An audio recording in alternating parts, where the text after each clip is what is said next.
Efesiërs 2 van vers 1 af.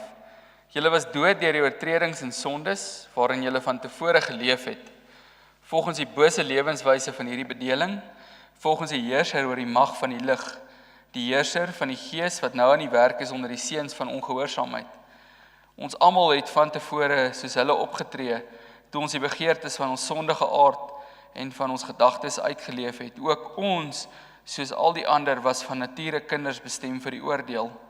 Maar God, ryk in barmhartigheid, het ons, alhoewel ons dood was as gevolg van ons oortredings, op grond van sy groot liefde waarmee hy ons liefgehad het, saam met Christus lewend gemaak. Uit genade is julle verlos, ja, hy het ons in Christus Jesus saam opgewek en saam laat sit in die hemel, sodat hy in tye wat kom bewys kan lewer van die alles oortreffende rykdom van sy genade, deur sy goedheid aan ons in Christus Jesus. Want uit genade is julle verlos deur geloof, en juis dit kom nie uit julleself nie, dit is 'n gawe van God. Dit kom nie uit eie werke uit nie, sodat niemand op iets mag roem nie. Ons is immers sy maaksel, geskep in Christus Jesus, om goeie werke wat God voorberei het te doen, en daarvolgens te leef. Tot sover. Met die oog op ons boodskap, is ons besondere fokus op vers 1, julle was dood deur die oortredings en sondes. Dan sal julle ook later sien word dit herhaal. Daar staan in vers 4 tot 5, maar God, ryk in barmhartigheid, het ons, alhoewel ons dood was as gevolg van ons oortredings, op grond van sy groot liefde waarmee ons liefgehad het, saam met Christus lewend gemaak. Uit genade is julle verlos.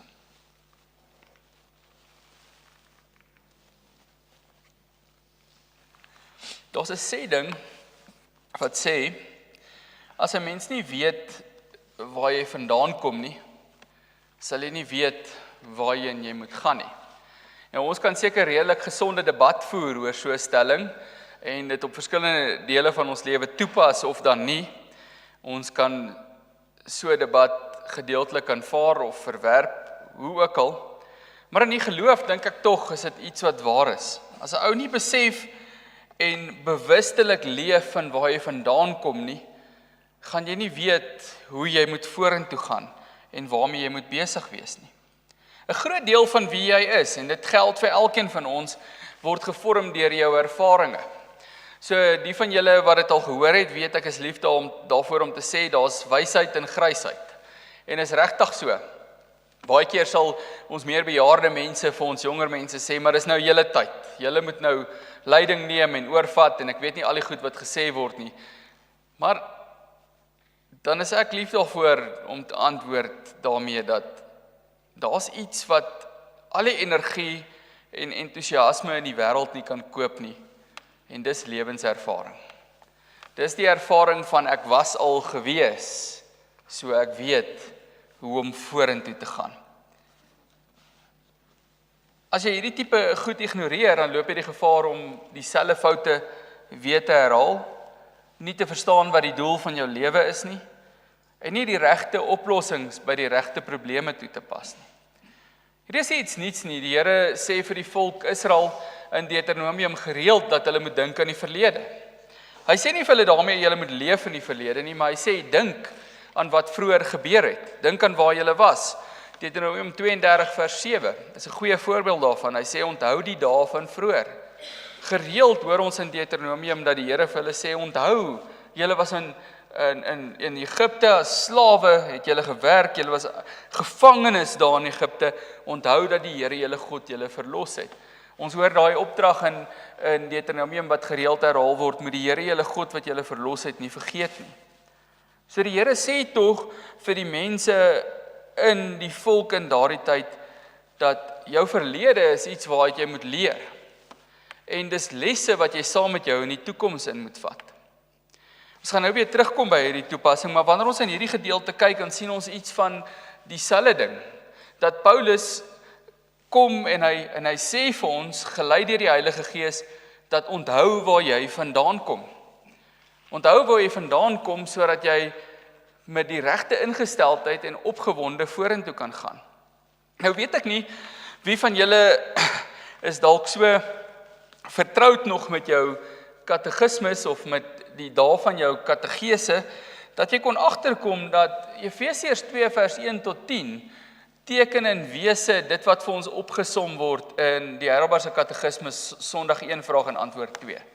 Kyk bietjie daarna, kom ons kyk uit voor ons verder gaan na dit.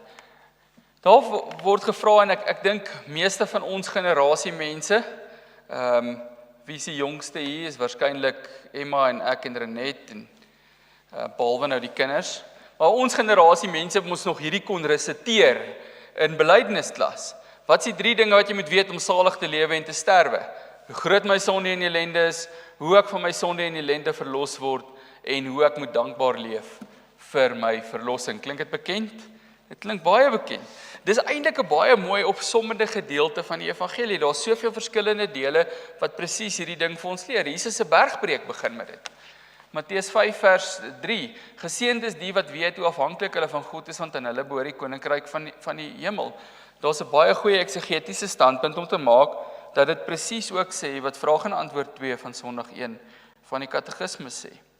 Maar dan sien ons, as ons na dit kyk, die eerste een, hoe groot my sonde en ellende is, gaan ons behandel onder die punt onthou waar jy vandaan kom, wat ons eerste punt is.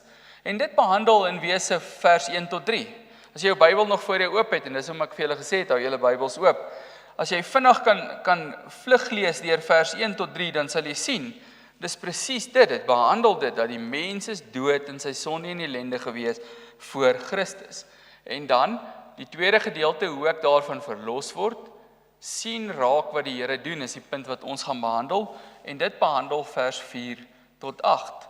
En dan die derde een is, hoe ek moet dankbaar wees, gaan nie vorentoe saam met die Here, behandel vers 9 tot 10.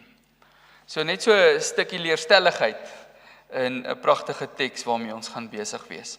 So kom ons kom by ons eerste punt. Onthou waar jy vandaan kom. Ons sien die grootheid van die mense sonde en ellende en die dood wat daarop sou volg in hierdie gedeelte. Paulus begin skokkend eerlik eintlik, is dit nie? Hy sê julle was dood deur julle sondes. Hy draai nie doekies om nie. Hy probeer nie die mense paai nie. Hy probeer nie mooi praat nie. Hy sê nie julle was siek of swak of net bietjie afgedwaal of julle het net bietjie hulp nodig gehad of ag as daar net iemand was om vir julle leiding in die regte rigting te gee nie. Hy sê nee, julle was dood. Hy beskryf 'n lewe vasgevang in die patroon van die wêreld en dan gaan hy verder om te sê dis onder die invloed van die bose magte van die wêreld gedryf deur die begeertes van die mens, waar die mens sogenaamd sy eie God geword het. Tot vervelings toe baie het ek dit al gesê, maar die wesenseienskap van die sondige natuur van die mens is om sy eie God te wil wees. As Adam en Eva in die sonde val, dan is dit omdat die duiwel vir hulle gesê het, God weet dat julle soos hy sal wees, daarom sê hy, julle mag nie van hierdie vrug eet nie. En dan wat sê die mens? Give me some of that. Ons wil so wees. En dis hoekom die grootste geneigtheid wat jy vandag nog onder mense sien, is dat ek wil op 'n troon wees, my belange moet gedien wees, en maak seker, jy verwag nie van my om enige opofferings te maak, of selfkruisiging toe te pas nie. Dis die sondige aard van die mens. Die mens is in daardie sondige aard dood in homself. En waarom is dit nodig om hierdie te onthou? Dat sonder die Here is ons totaal verlore, sodat ons nooit selfregverdig raak nie. Dis die eerste punt, daar's 2, dat ons nooit selfgeregverdig raak nie. En nou dink jy, ag nee, ek weet, ek is nie selfgeregverdig nie, ek sê elke dag vir die Here jammer vir my sonde, maar wat van al die kere wat jy verskonings het vir jou swak optrede? Wat van al die kere wat jy verskonings het daarvoor, dat jy nie kan opofferings maak nie, of dat jy nie die minste hoef te wees nie?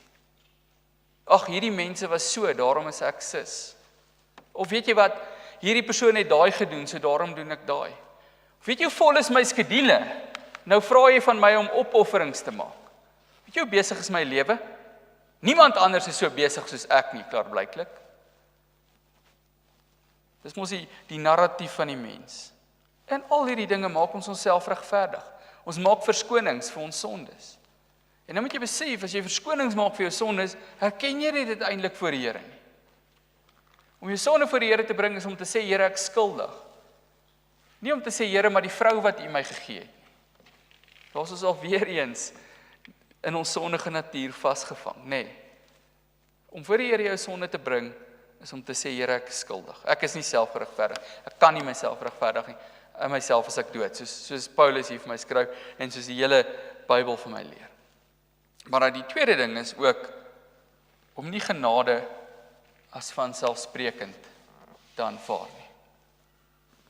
Julle weet, geliefdes, dat ons lewe in 'n tyd waar God se genade so vanselfsprekend geraak het vir mense, dat hulle dit sien as verdienste. As die Here sekere goed nie doen nie, dan eien hulle die reg toe om opstandig te wees teenoor hom. En hulle eien hulle self die reg toe om vir God kwaad te wees. Hoe kan 'n God van liefde soveel ellende veroorsaak? Is wat die mens van ons tyd sê. Die mens wat afgestomp geraak het vir die feit dat God die mens van die aarde moes afdelg. Dat God die mens moes platvee oor hulle hom verraai en verloon het. Nie een keer nie, maar keer op keer. En God se genade groot genoeg was om te sê, nee, kom ek red julle.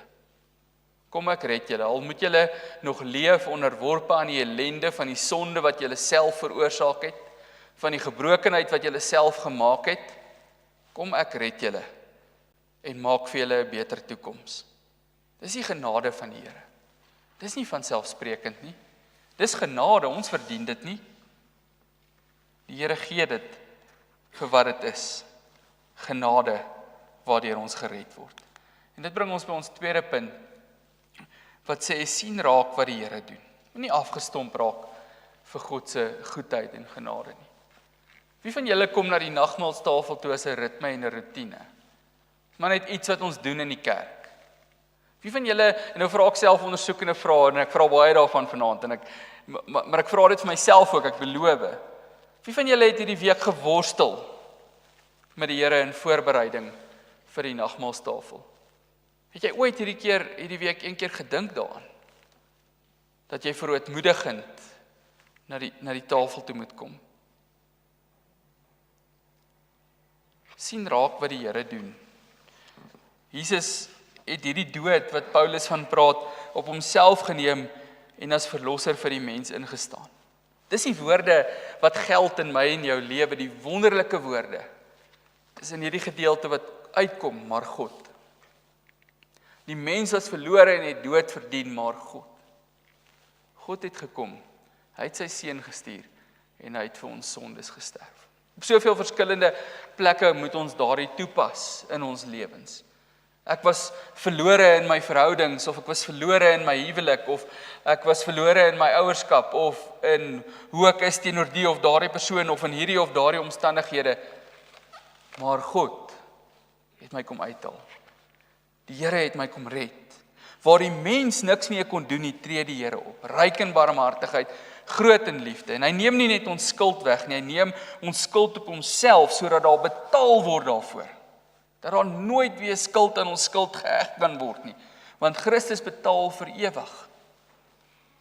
Dis die volkomendheid, die volmaaktheid van verlossing.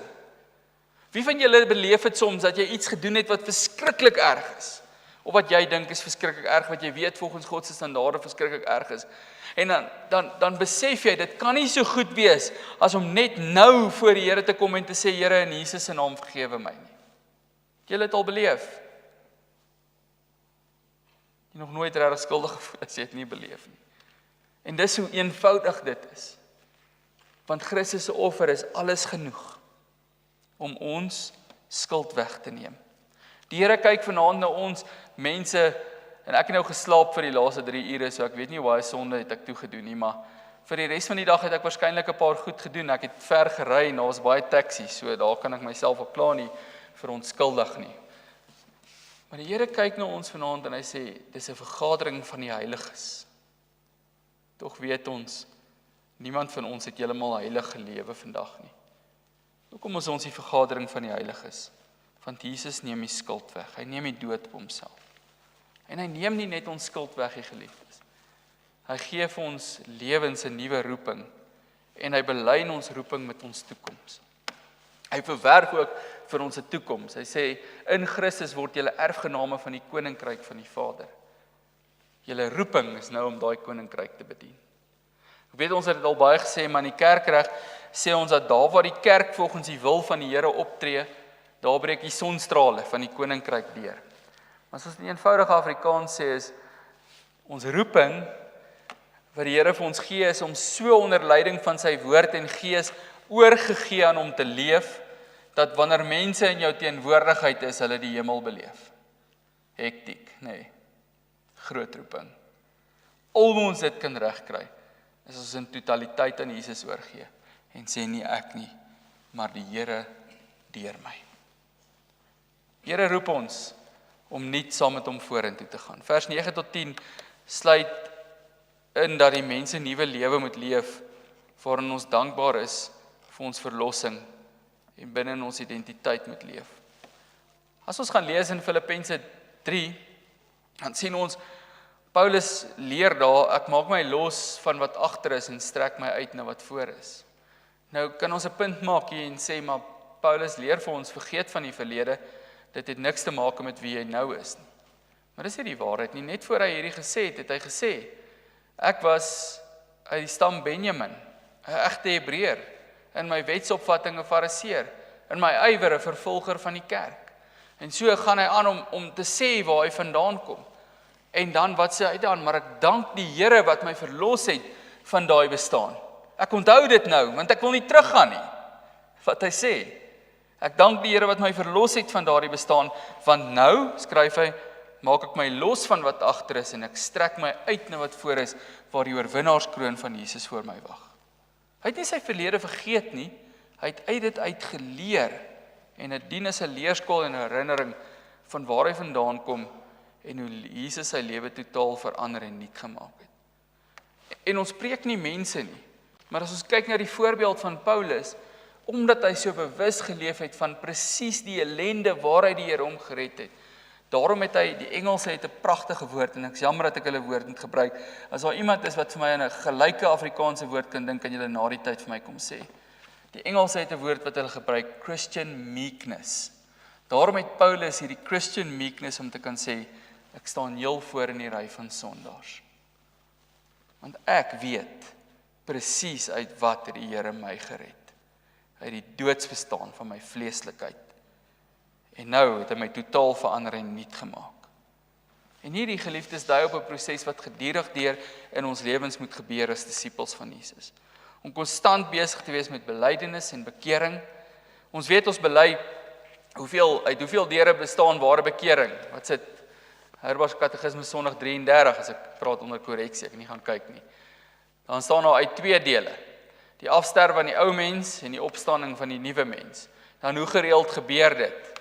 Wortelbekering, iewers in ons elkeen se lewens is al wortelbekering.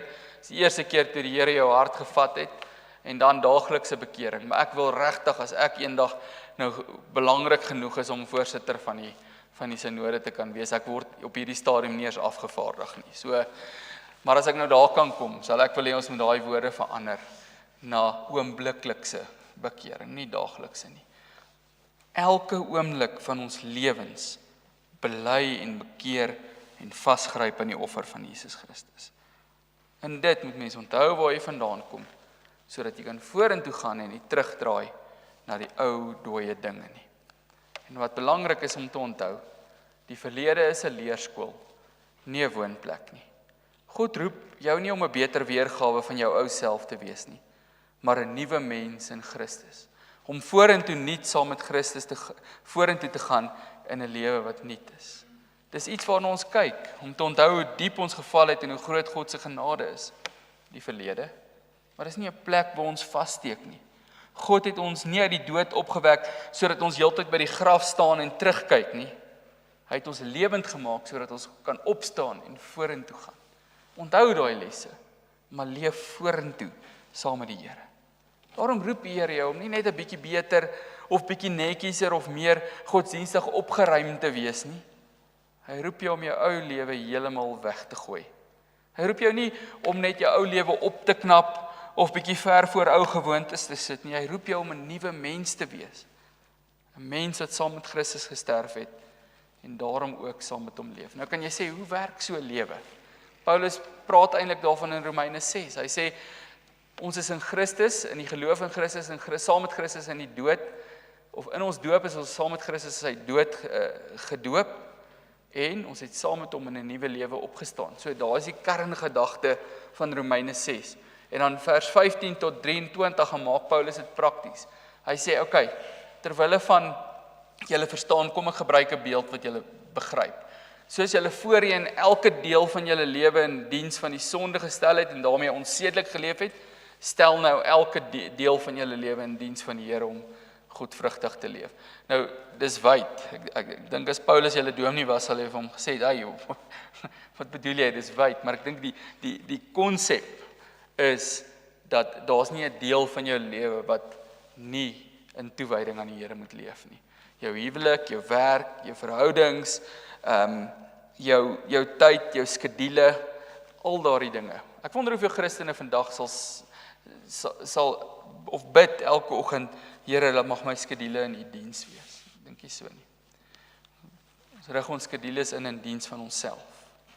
Al hierdie dinge moet in diens van die Here wees en totaal nuut wees. Hy het ons lewend gemaak sodat ons in hom kan opstaan en vorentoe saam met hom kan gaan en totaal anders kan leef. Wanneer Paulus sê ons is sy maaksel in hierdie gedeelte, dan sê hy daarmee God besig is met jou.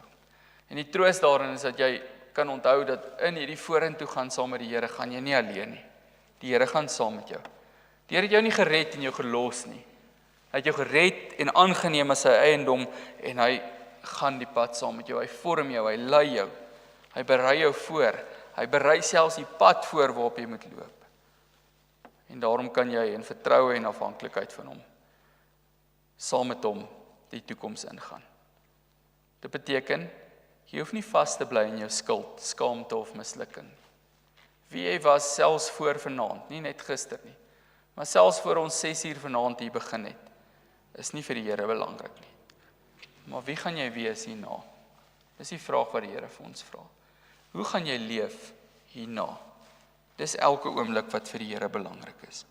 Dat ons in toewyding nie deur ons verlede gedefinieer word nie. Ons onthou dit en ons leer lesse daaruit.